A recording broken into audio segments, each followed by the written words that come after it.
अधिक मेहनत करने के बाद भी फल कम क्यों मिलता है। जय श्री कृष्णा दोस्तों, स्वागत है आप सभी दर्शक बंधुओं का। मित्रों, कभी कभी देखने में आता है कि मनुष्य को अधिक परिश्रम करने के बाद भी बहुत कम फल मिलता है और कई बार कम मेहनत करने के बाद भी अधिक फल मिल जाता है। ऐसा क्यों होता है? तो दोस्तों, इसके लिए पहले इस ज्ञानवर्धक कहानी को सुनते हैं और समझते हैं। यह कहानी आपके मन में उठ रहे सारे शंकाओं का समाधान करेगी और यह कहानी आपको बहुत अच्छी शिक्षा देकर जाएगी। आपसे निवेदन है कि इस वीडियो का एक एक शब्द ध्यान से सुनिए। तो चलिए सुनते हैं इस ज्ञानवर्धक कहानी को। एक समय की बात है, माता लक्ष्मी और दरिद्रता देवी आपस में बातचीत कर रही थी। बातों ही बातों में दरिद्रता देवी ने माता लक्ष्मी से कहा, हे बहन, बहुत दिनों से मेरे मन में एक प्रश्न है। सोच रही हूँ कि यह प्रश्न आपसे पूछ ही लूँ। तब माता लक्ष्मी कहती है, हे बहन, पूछो, ऐसी किस बात को लेकर दुविधा में हो।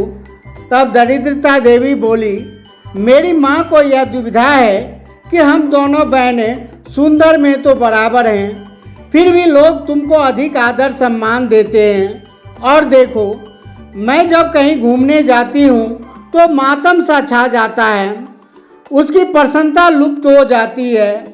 वहाँ लोगों के चेहरे पर हताशा और निराशा के भाव देखने को मिलते हैं। मुझे लोगों के क्रोध और घृणा का सामना करना पड़ता है, जबकि हम दोनों सगी बहनें हैं। ऐसा क्यों होता है? तब माता लक्ष्मी कहती है, हे बहन, अपने मान सम्मान के लिए मनुष्य को श्रेष्ठ कर्म करके दिखाने पड़ते हैं। इस संसार में आदमी को कोई नहीं पूछता है। मान सम्मान तो उनके कर्मों से मिलती है। यदि हम लोगों के हित के लिए काम करेंगे, उनका भला सोचेंगे, तो निश्चित रूप से लोग हमें आदर से देखने लगेंगे। मेरा सम्मान लोग इसलिए करते हैं क्योंकि जब मैं लोगों के घर जाती हूँ तो मैं उन्हें सुख के साधन देता हूँ। मैं उनका घर धन्य धान्य से भर देता हूँ। और जाहिर सी बात है, जब आप लोगों के लिए इतनी खुशियाँ देते हैं तो वह आपसे भी प्यार करने लगते हैं, वह आपकी पूजा करने लगेंगे। और तुम्हारा स्वभाव यह है कि जब तुम किसी के घर जाती हो तो लोग गरीब हो जाते हैं, उन्हें रोग, शोक और 100 बीमारियां घर कर लेती है, उनके ऊपर आपदाएं आ जाती है, उनका जीवन दुख और क्लेश से भर जाता है। इसलिए लोग तुमसे क्रोध और घृणा करते हैं, तुम्हारा कोई आदर सम्मान नहीं करता। आदर पाने के लिए लोगों के लिए सुख का काम करो, अपनी सेवा और सहायता से उसके मन को जीतो। दर्शक बंधु, लक्ष्मी जी की यह बात दरिद्रता को बहुत बुरी लगी। वह सोचने लगी कि लक्ष्मी जी को अधिक आदर सम्मान देकर लोगों ने उसे गर्व से भर दिया है। उन्हें ऐसा लगता है जैसे सारी दुनिया को वही खिला पिला रही है, वही सबका पालन पोषण कर रही हो। यही लोगों की कमी होती है। यदि उन्हें अच्छा सुझाव दिया जाए तो उन्हें लगता है कि वह उनकी तौहीन कर रहा है। यही बात माता लक्ष्मी की दरिद्रता के लिए कांटे की तरह चुभने लगी थी। वह एकदम से तुनक कर बोली, हे लक्ष्मी बहन, तू किस बात में मुझसे बड़ी है? तुझे किस बात का अभिमान है? ना तो तुम मुझे आयु में बड़ी हो और न ज्ञान में, न शक्ति में और ना ही सुंदरता में, फिर क्यों मुझे यह उपदेश बता रही हो? यदि तुम्हें अपनी संपदा पर ज़्यादा अभिमान है तो चलो हम अपनी अपनी शक्ति का प्रदर्शन करके देख लेते हैं। तुम सोचती हो कि मैं जिसे चाहूँ उसे करोड़पति बना सकती हूँ, लेकिन मेरे पास भी एक कला है कि मैं जिसे चाहूँ आपके करोड़पति भक्तों को भी कंगाल बनाने की शक्ति रखता हूँ। दरिद्रता देवी की बात सुनकर माता लक्ष्मी हंस पड़ी और कहने लगी, बहन, तुम चाहे कुछ भी कर लो, तुम मुझसे बड़ी हो ही नहीं सकती। लेकिन मेरी शक्ति भी कुछ कम नहीं है। तुम जिसे कंगाल बनाओगी मैं पुनः उसे रंग से राजा बना दूंगी। दरिद्रता बोली, लक्ष्मी बहन, तुम्हें भी मेरी महिमा के बारे में पता नहीं है। तुम जिसे राजा बनाओगे उसे मैं पल मात्र में ही दाने दाने के लिए मोहताज कर दूंगी। लक्ष्मी जी ने कहा, तुम ठीक कहती हो।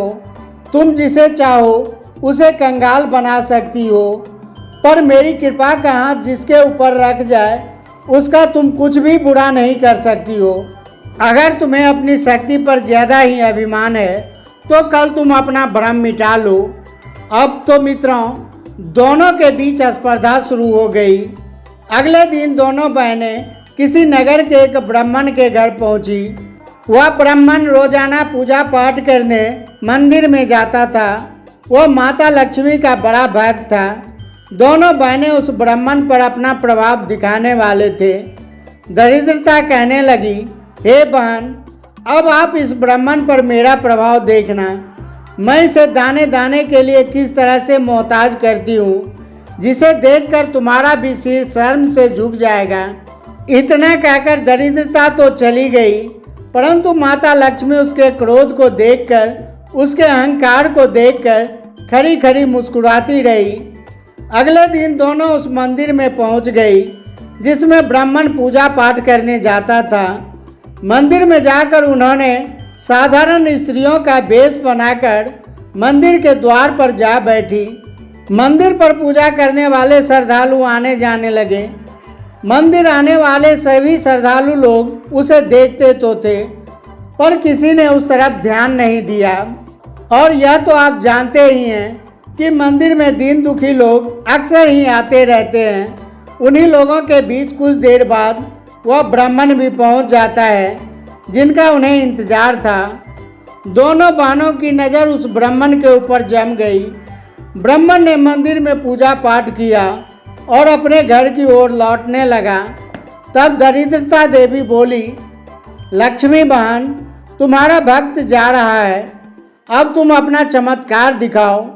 दर्शक बंधु, माता लक्ष्मी ने इस समय उस ब्राह्मण के घर के रास्ते में एक मोटा सा बांस रख दिया। उस बांस के अंदर सोने की मोहरें भरी थी। ब्राह्मण ने रास्ते में पड़े हुए उस बांस को उठा लिया।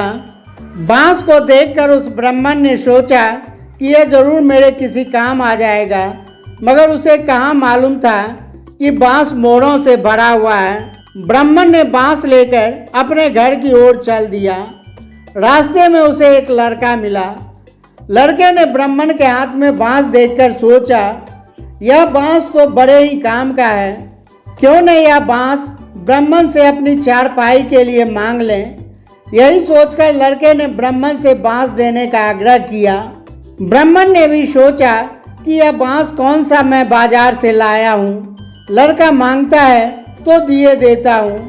ब्राह्मण ने वह बांस लड़के को 1 रुपया में बेच दिया और 1 रुपया में बेचकर ब्राह्मण बड़ा खुश होता है।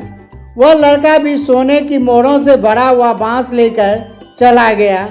उधर मंदिर के पास खड़ी दोनों बहनों में से दरिद्रता कहने लगी, देखा लक्ष्मी बहन, यह था मेरा प्रभाव। तुमने उस ब्राह्मण को धनवान बनाने के लिए मोहरों से भरा हुआ एक बांस दिया था, पर मेरे प्रभाव से वह बांस मात्र 1 रुपया में बिक गया। तुम्हारे भक्त को क्या मिला? मात्र 1 रुपया, और तो इसका यह 1 रुपया भी अब इसके पास नहीं रहने वाला है। चलो चलकर आगे देखते हैं क्या होता है। अब तो दोनों देवियों ने उस ब्राह्मण के पीछे पीछे चलने लगे। तब ब्राह्मण चलता हुआ एक तालाब के पास पहुंचा तो उसका वह रुपया उसके कमंडल में पड़ा हुआ था। ब्राह्मण ने तालाब के किनारे अपने कमंडल को रख दिया और फूल तोड़ने में लग गया। तभी एक चरवाहा वहां से गुजर रहा था। ब्राह्मण के कमंडल में 1 रुपया देखकर उसे लोभ आ गया। उस चरवाहे ने ब्राह्मण के कमंडल से वह रुपया निकालकर वहां से चलता बना। ब्राह्मण को कुछ पता नहीं था कि उसका रुपया चोरी हो गया है। वह अपने कमंडल को लेकर अपने घर की ओर चल दिए। घर के पास पहुंचा तो उसे वही लड़का मिल गया जिसको उसने 1 रुपये में बांस बेच दिया था। वह लड़का बोला, पंडित जी, मैं तुमसे जो बांस लिया था वह बांस तो बड़ा भारी है।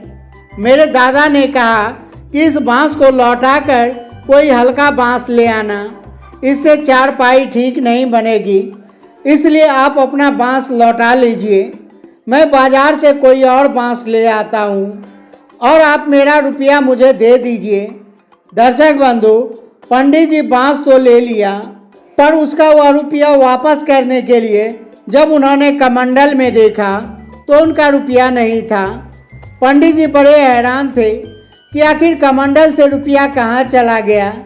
फिर उन्होंने लड़के से कहा, भैया रुपया तो कहीं नज़र नहीं आ रहा है, तुम एक काम करो, तुम मेरे घर से ले लेना, मैं तुम्हें रुपया अपने घर से दे दूँगा। लड़का बोला, कोई बात नहीं, मैं अपना रुपया तुमसे बाद में ले लूँगा। इतना कहकर लड़का वहाँ से चलता बना। दर्शक बंधु, अब सोने की मोहरों से भरा हुआ बांस पंडित जी के हाथ में आ चुका था। यह देखकर माता लक्ष्मी मुस्कुराने लगी। लक्ष्मी जी को मुस्कुराता देखकर दरिद्रता जल उठी और कहने लगी, बहन तुम जितना चाहे उतना मुस्कुरा लो, अभी तो खेल शुरू हुआ है, तुम बस देखते रहना, मैं इसे कैसा नाच नचाती हूँ। दर्शक बंधु, उधर ब्राह्मण को कुछ पता नहीं था कि वह एक शतरंज का मोहरा बना हुआ है। वह तो बस अपनी धुन में था। मगर ब्राह्मण जब कुछ आगे बढ़ा तो उसे उस चरवाहे का पिता मिल गया जिसने ब्राह्मण के कमंडल से 1 रुपया चुराया था।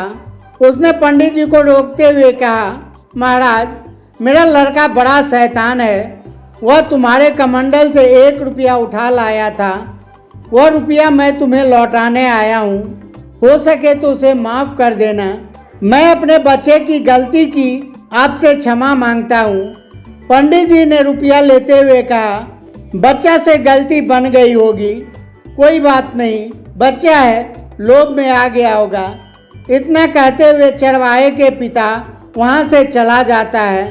पंडित जी ने सोचा, जब रुपया मिल ही गया तो क्यों न उस लड़के को लौटा देता हूँ। इतना कहकर पंडित जी ने उस बालक को आवाज़ लगाई जो बांस लौटा कर गया था। वह अभी थोड़ी दूर ही निकल पाया था। पंडित जी की आवाज़ सुनकर वह लड़का लौट आया। ब्राह्मण ने उसका रुपया उसे वापस कर दिया और वह वहाँ से चला जाता है। इधर पंडित जी अपने घर की ओर चल दिए। पंडित जी की एक हाथ में पूजा वाला वह कमंडल था और दूसरे हाथ में वही बांस था जिसमें मोहरें भरी हुई थी। पंडित जी बांस के बारे में सोचते जा रहे थे कि सच में बांस बड़ा भारी है।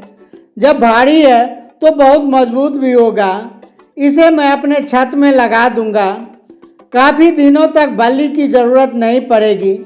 दर्शक बंधु, इधर लक्ष्मी जी की कृपा से सब काम बनता देख दरिद्रता जली जा रही थी। वह सोचने लगी, अब मैं क्या करूं? पंडित का घर भी नज़दीक आ गया था। जब उसे कोई उपाय नहीं सूझा तो वह पंडित जी को जान से मारने के लिए उद्यत हो रही थी। दरिद्रता ने कहा, बहन लक्ष्मी, अब मैं इसकी धन संपत्ति तो छीन ही लूँगी, साथ ही इसके प्राण भी ले लूँगी, तब देखना कि यह किस प्रकार मरता है। इतना कहकर दरिद्रता एक भयंकर सांप का रूप बनाकर उसे डसने के लिए झपट पड़ी। दरिद्रता की यह दूसरा रूप देखकर लक्ष्मी जी बिल्कुल नहीं घबराई, परंतु वह खड़ी खड़ी मुस्कुराती रही। उधर ब्राह्मण ने देखा एक भयानक सांप फन फैलाए हुए उसकी ओर दौड़ा चला रहा था, तो ब्राह्मण घबरा गया। उसने अपने प्राण बचाने की सूझी। वह एकदम से जान बचाकर एक ओर भागने लगा, पर दरिद्रता उसे कहाँ छोड़ने वाली थी। वह तो उसे मार डालना ही चाहती थी।